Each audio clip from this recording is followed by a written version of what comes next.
Hey, everybody. Okay. Hey, kids.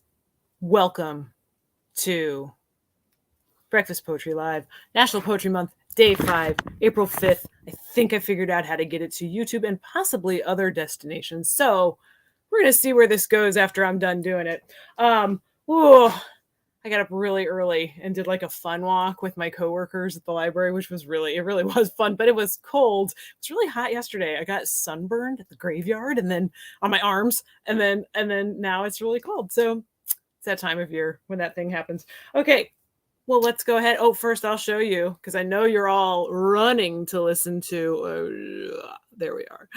You're running to listen to Podcast in A Minor, new episode. Here's my Dr. McCoy ring that's kind of in peacock blue. The episode title is Peacock Blue, and it's all about the enigmatic and sassy DeForest Kelley as Dr. McCoy.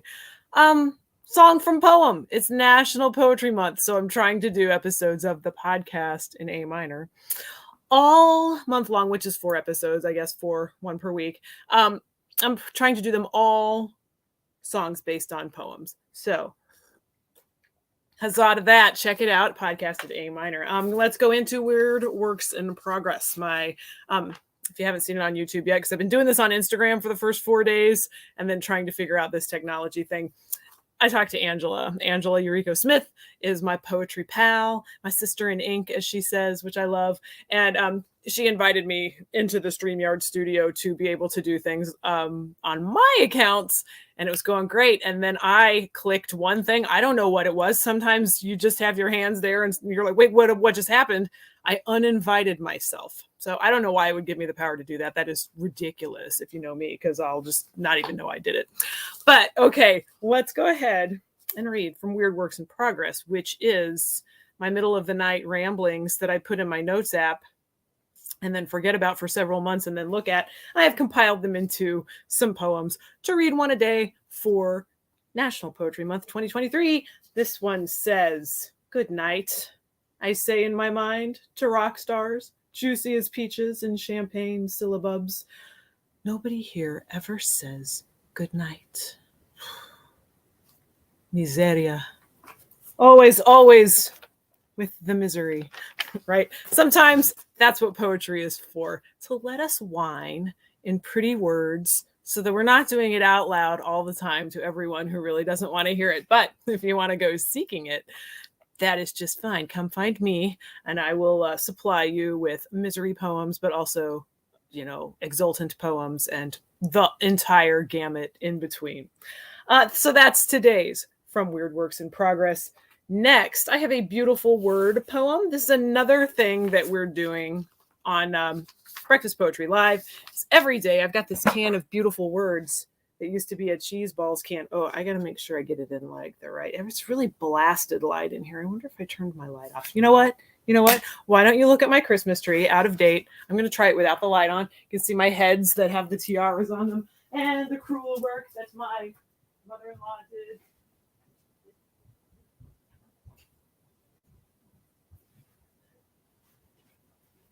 Okay, here I come. Is that better? Less blasted, more mood. That's better, I think. That thing. That's the sun. All right, here we go. Can't do anything about that. Beautiful words. Can contains some slips of paper with beautiful words on them from a couple of lists on the internet that I kind of put together. I didn't put the list together. What I mean is I combined words from Best Life Online list and Berlitz list of beautiful words. Yesterday's word was wanderlust. I think it's on my music stand, but maybe not. Anyway, let's just read the poem. Wanderlust. Wanderlust is youth to the land of werewolves and Dracula, to the haunts of Chad and Jeremy, posh songbirds, Etonian, to cities with their Barbie buses, their houses that stare, their noodles like grubworms in sauce, but tasting of all aromatics of life. Wandering lust, its elder, calls back to spring and its trees in orgy of blooms, and its grass-waving graveyards filled with song and warm winds. Wanderlust, you witnessed the haircut of the street orphan by the roadside and gave him oranges, and the folk dancers in blinding regalia Song screaming girls and boys sharp whistling in rhythm and wide-legged skirt-like pants of white. The smiling teeth of the one who put his arm around me for the photo, forgotten never. Lust wanderer, go lightly, do go softly, you, on tiptoe toward the music, eyes on the music, and softly go. Wanderlust, thanks you. Well, let us draw another word so that we have a beautiful word for tomorrow's poem. Beautiful word style. And I will draw one from the can right now. Suspense is very exciting. I'm trying to get my hands on one while I have it down low or up high. Okay, picturesque. It's hard to see in this light. I've not gotten the hang of this. You know, it's like there are pros and cons with doing Instagram Live versus YouTube Live or StreamYard. But I will say I have not figured out my lighting for reading the word picturesque. You're going to have to take my word for it. Picturesque. I feel like I'm cheating. I could say it was anything. I could say it was discombobulated, which is kind of a beautiful word. I've done my damnedest. Okay. Picturesque. There will be a poem, at least one, tomorrow employing the word picturesque. If you would like to join me and write one, which reminds me, I had a friend say that they would do a poem using wanderlust. Gosh, focus. All right, I should be so focused. I did a fun walk. Here was the thing. I signed up for it because they were like, oh my God, the lighting is killing me. There we go. Okay, did that work? Maybe. Picturesque. Maybe. All right, my friend said they would write a wanderlust poem, but I don't think that if they've sent it somewhere else, I don't know where it is. But if you would like to write a poem using any of the beautiful words, and I'll make a list of those. I guess I could do that now. What were they? Oh no, I'm gonna meander and be like, what were they? Picturesque. Forgive me, I don't really know what I'm doing about technology. And anyway, fun walk, which I signed up for because they were like, oh, and afterwards there's going to be coffee and pastry. And I'm not working today. So I was like, well, I'll just blow in and do a walk and get some coffee. But it was bagels. I was hoping for donuts or Danish, but it was bagels, as the Lord would have it. Okay, picturesque wanderlust. Languor was another. Languor. Oops. I'm just going to hit those and maybe they'll show up. I don't know. So there we go. And that's that. And so we did beautiful words and we did weird works in progress. We did the beautiful word drawing. Well, we won't go last. I do have another. We've been looking at some romantic poets this week. I will read John Keats. And what is love? It is a doll dressed up. Do you ever have those moments in life where you're like, what the heck is love? Have I misunderstood it all of this time? Anyway, that's what poets do. They get in there and they really, really, really freaking overthink it. Okay, and what is love? It is a doll dressed up by John Keats, romantic poet. And what is love? It is a doll dressed up for idleness, to cosset, nurse, and dandle. A thing of soft misnomers, so divine that silly youth doth think to make itself divine by loving, and so goes on, yawning and doting a whole summer long, till Mrs. Combe is made a pearl tiara, and common Wellingtons turn Romeo boots, till Cleopatra lives at number 7, and Antony rises in Brunswick Square. Fools!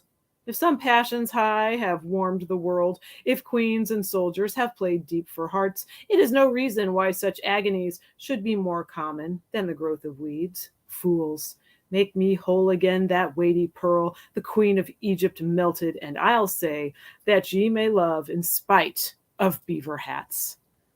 What? Does anybody understand that? Please comment if you know was there some sort of idiomatic expression back a couple of 100 years ago that was like, well, do the same in spite of beaver hats or something. I don't know. So anyway, I am going to make that mean whatever I want it to mean and use it all the time in spite of beaver hats. That ye may love in spite of beaver, but whatever you would do today, do it in spite of beaver hats. All right, solved it.